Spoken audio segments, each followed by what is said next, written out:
In today's video, I'm going to teach you how to pay bills in QuickBooks. We'll walk through the full process of recording a bill payment so your accounts stay accurate and up to date. This is especially useful when you've already entered bills into QuickBooks and now need to mark them as paid using the correct bank account, savings account, or credit card. To get started, go to QuickBooks and make sure you're on your main dashboard or home screen. From there, look for the Create button. This is where QuickBooks lets you begin new transactions and record different types of financial activity.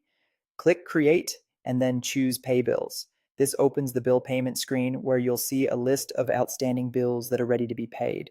This area is designed to help you record payments clearly while also keeping your vendor balances and account records in sync. Next, use the Payment Account drop-down menu to select the account you're using to make the payment. This could be a checking account, a savings account, or even a credit card, depending on how you're paying the bill. Choosing the correct account here is important because it tells QuickBooks exactly where the money is coming from. After that, enter the payment date. This should match the date the money will actually leave your account.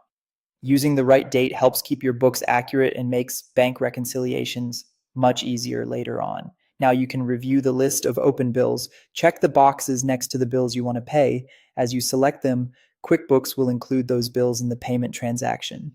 Take a moment here to confirm you're selecting the correct vendors and bill amounts before moving forward. If you don't want to pay the full amount of a bill, you can record a partial payment instead.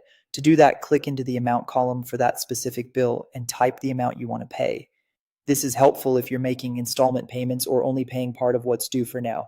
QuickBooks will leave the remaining balance open so you can pay it later. Once everything looks correct, select Save or Save and Close to record the transaction. This tells QuickBooks the bill payment has been entered and updates your records accordingly. And that's it. You've successfully recorded a bill payment in QuickBooks. Just remember to double check the payment account, payment date, and amounts before saving so your bookkeeping stays clean and accurate.